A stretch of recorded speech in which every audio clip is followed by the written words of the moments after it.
Isn't it a great day to be a Christian? Open your Bibles to Ecclesiastes chapter 7.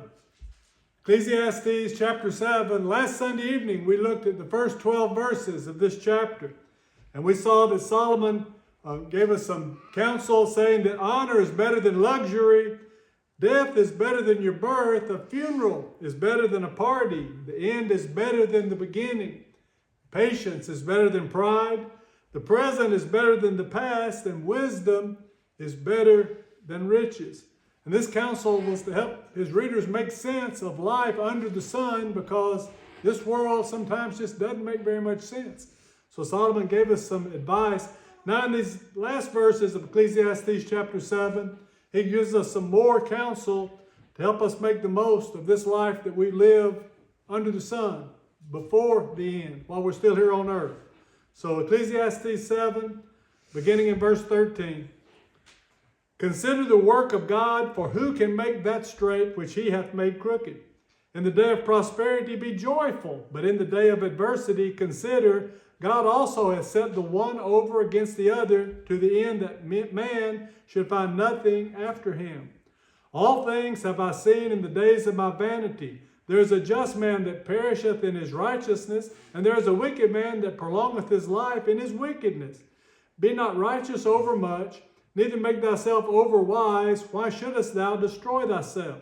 Be not overmuch wicked, neither be thou foolish. Why shouldest thou die before thy time? It is good that thou shouldest take hold of this. Yea, also from this withdraw not thine hand, for he that feareth God shall come forth of them all. Wisdom strengtheneth the wise man more than 10 mighty men which are in the city. For there is not a just man upon earth that doeth good and sinneth not. Also take no heed unto all words that are spoken, lest thou hear thy servant curse thee. For oftentimes also thine own heart knoweth that thou thyself likewise hast cursed others. All this have I proved by wisdom. I said, I will be wise, but it was far from me. That which is far off and exceeding deep, who can find it out? I applied mine heart to know and to search and to seek out wisdom and the reason of things, and to know the wickedness of folly, even of foolishness and madness. And I find more bitter than death the woman whose heart is snares and nets, and her hands as bands. Whoso pleaseth God shall escape from her, but the sinner shall be taken by her. Behold, this have I found, saith the preacher, counting one by one to find out the account.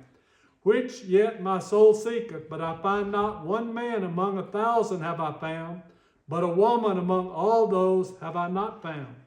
Lo, this only have I found, that God hath made man upright, but they have sought out many inventions.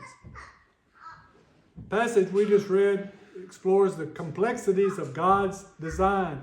And Solomon begins by urging his readers to consider the works of God, but to understand that there's nothing we can do to change it. He contrasts prosperity with adversity, and he talks about that both come from God, and God wants us to be humble. God wants us to live, but we can't be certain about the future. We need to recognize our place in the world. He reflects on the limits of human understanding, of human ability. God made humans upright, but they decided they didn't want to stay that way. They sought out many schemes of their own.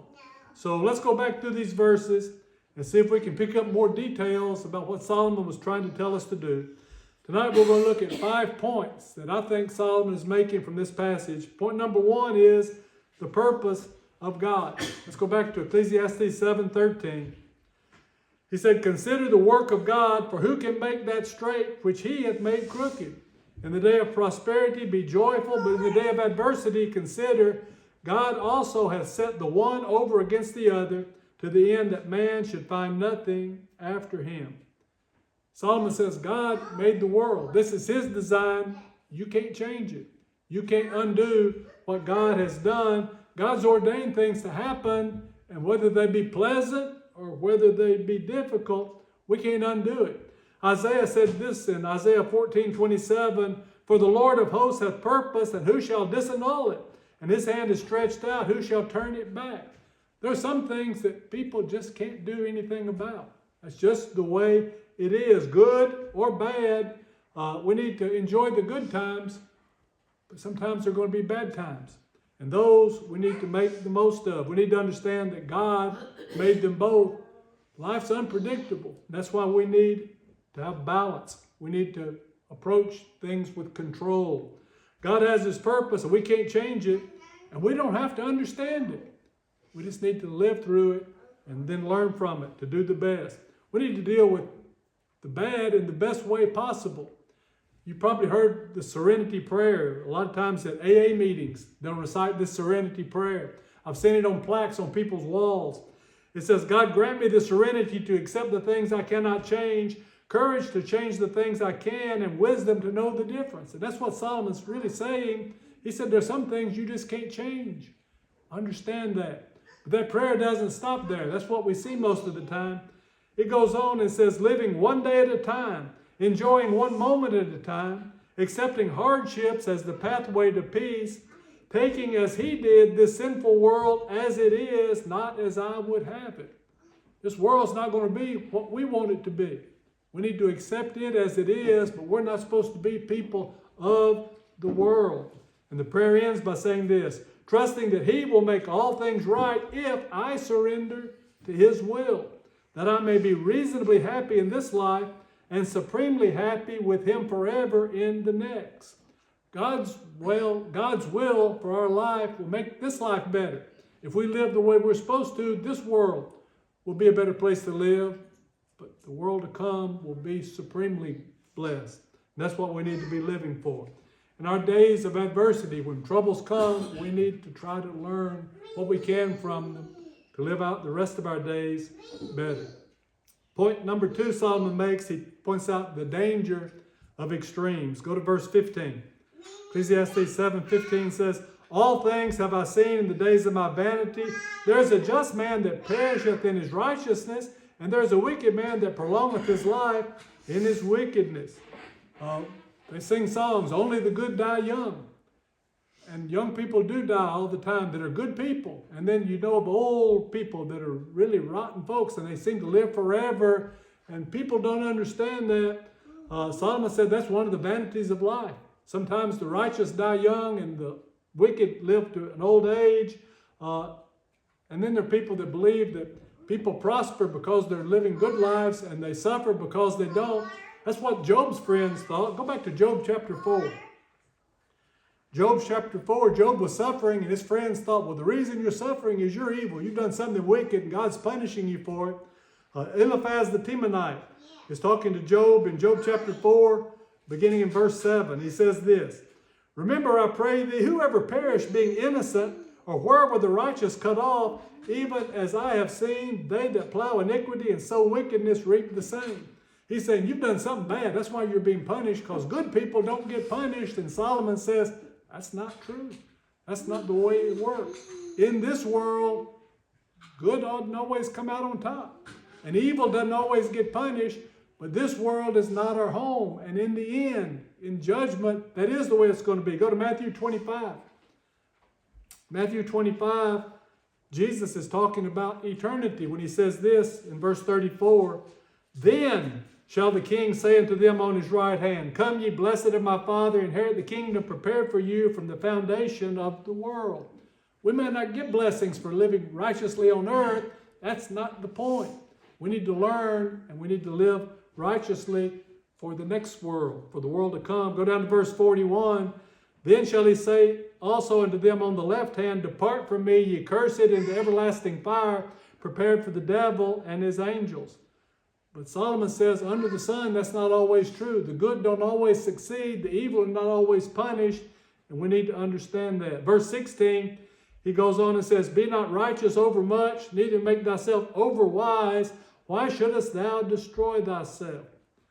In avoiding extremes, we need to avoid being over righteous. When you think in the Bible of people that were over righteous, who's the first folks that come to mind? It's the Pharisees. They wanted to make sure they got every single thing just exactly right. They were over righteous, but they were doing it because they wanted people to understand how righteous they were. They were standing up on the street corners saying, look at me. Look how righteous I am. Look how good I am. What did Jesus think about them? Let's look at Matthew chapter 23. Matthew chapter 23, verse 1. It says, Then spake Jesus to the multitude and to his disciples, saying, The scribes and the Pharisees sit in Moses' seat. All therefore whatsoever they bid you observe, that observe and do, but do not ye after their works, for they say and do not. For they bind heavy burdens and grievous to be borne, and lay them on men's shoulders, but they themselves will not move them with one of their fingers. But all their works they do for to be seen of men. They make broad their phylacteries, and enlarge the borders of their garments, and love the uppermost rooms of feasts, and the chief seats in the synagogues, and greetings in the markets, and to be called of men, Rabbi, Rabbi. These Pharisees were being righteous. In fact, they're being what Solomon would call over-righteous. They were being self-righteous.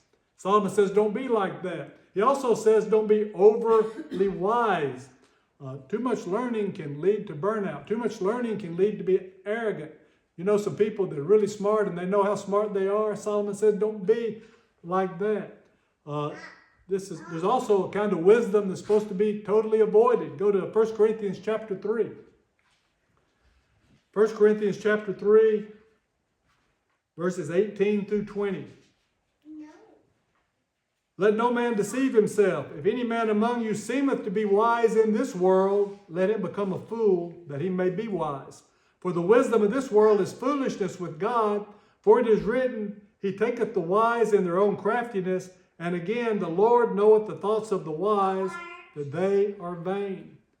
Worldly wisdom is vain. Solomon said, don't put too much stock in worldly wisdom. Go back to Ecclesiastes chapter 7, verse 17. Be not over much wicked, neither be thou foolish. Why shouldest thou die before thy time? Solomon warns against indulging in evil, so we don't die before our time. Do you know of anybody that died because they were doing something they shouldn't have been doing? Do you know of anybody that died because they were being foolish? Probably started with, hey, Bubba, watch this, or something like that. That's foolishness. And Solomon says, avoid that. He says you need to have a balanced approach to life. Verse 18, it's good that thou shouldest take hold of this, yea, also from this withdraw not thine hand, for he that feareth God shall come forth of them all. Solomon says, don't be foolish, don't be wicked, listen to God, and you'll come out of this okay. You'll be blessed. God-fearing people take fewer risks that can cause them to put their lives in jeopardy. Point 3, in the next few verses, Solomon explains the virtue of righteousness, wisdom, and humility. He just said we're not to be overwise, but wisdom does have its place. Ecclesiastes 7 verse 19 says, Wisdom strengtheneth the wise more than 10 mighty men which are in the city. Wisdom is stronger than military power. You've heard the pen is mightier than the sword. That's because people that use pens to write probably writing wise things. They're probably putting down something that's worth writing. That's more powerful than military might. Verse 20 says, For there is not a just man upon the earth that doeth good and sinneth not. Wisdom's good, but you need to use your wisdom to keep yourself under control, because we're all going to sin. We're all going to fall short. Romans 3:23, all have sinned and fall short of the glory of God. Solomon says we're all going to sin. We're to be righteous, but don't get so self-righteous that we look down on others, because we're going to sin too. We don't need to judge other people because they sin differently than we do. Yes, adultery is a sin. Yes, drunkenness is a sin. Yes, you telling everybody about other people that are drunk and committing adultery is a sin. Solomon says, don't be like that. Verse 21, it's a very interesting statement. He says, Also, take no heed unto all the words that are spoken, lest thou hear thy servant curse thee.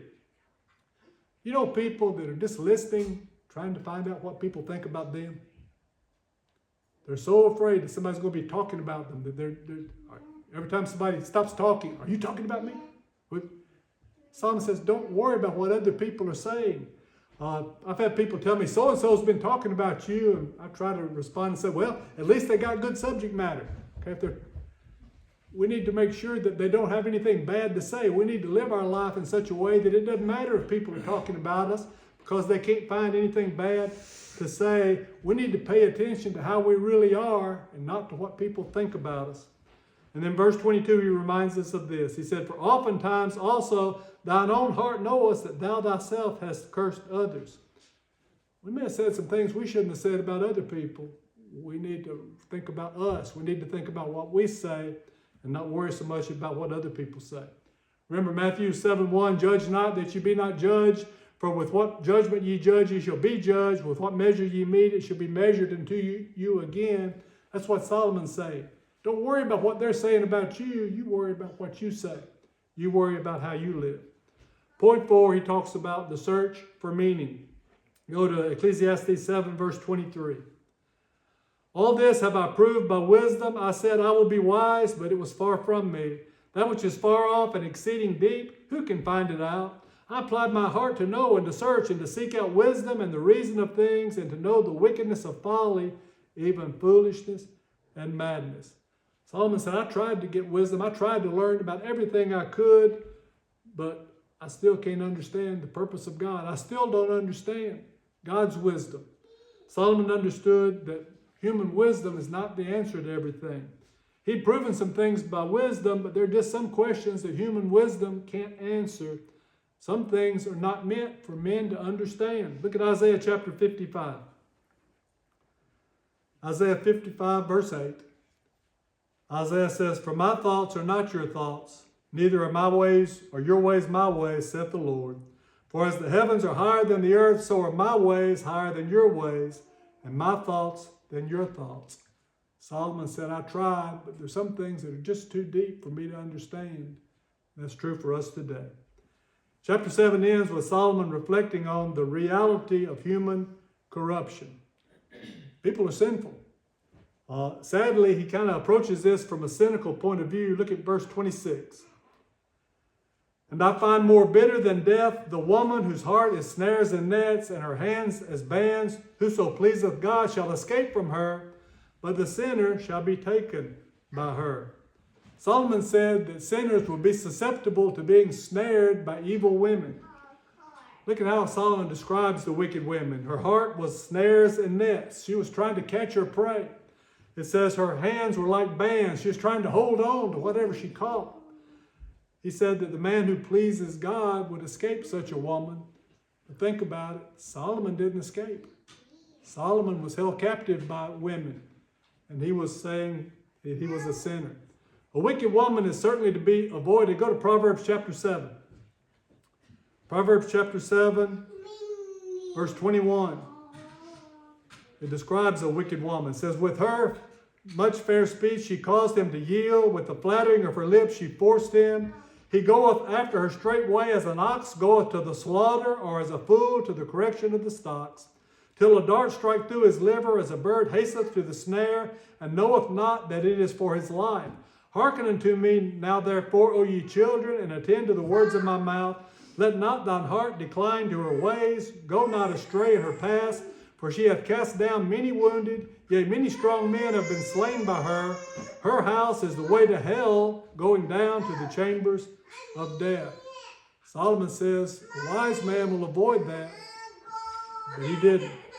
Ecclesiastes 7, verse 27. Behold, this have I found, saith the preacher, counting one by one to find out the account, which yet my soul seeketh, but I find not. One man among 1,000 have I found, but a woman among all those have I not found.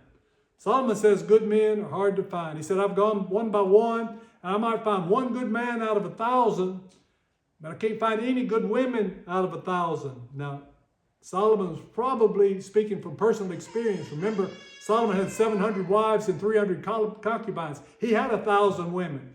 And he's saying that none of them were leading him where he needed to be led. Remember, he understood that the problem wasn't really with the women. The problem was with Solomon. Go back to verse 26. He said, whoso pleaseth God shall escape from her, but the sinner shall be taken by her. And Solomon got taken. Solomon was led astray because of his wives. Solomon realized that that was sin, and he was weak. Verse 29, lo, this only have I found, that God hath made man upright, but they have sought out many inventions. God created humans morally good, but people came up with other ideas. They wanted to do things their way instead of God's way. Solomon finally came to realize the wisdom of Jeremiah. Jeremiah 10:23. O Lord, I know that the way of man is not in himself, it's not in man that walketh to direct his steps. And Solomon, in these last verses of Ecclesiastes chapter 7, tells us that the problem with man is we're trying to direct our own steps. We're trying to decide our own way. We're trying to do it our way instead of God's way. If Solomon were writing today, he'd tell us you need to be a Christian. It's the only life worth living, the only death one would dare to die. If you're not a Christian tonight, you can be. If you are a Christian tonight, are you living like it? Are you trying to please God? Are you trying to live according to His will? Or are you doing it your way? If you need to make some changes, you can do it right now. Won't you come as we stand together and as we sing?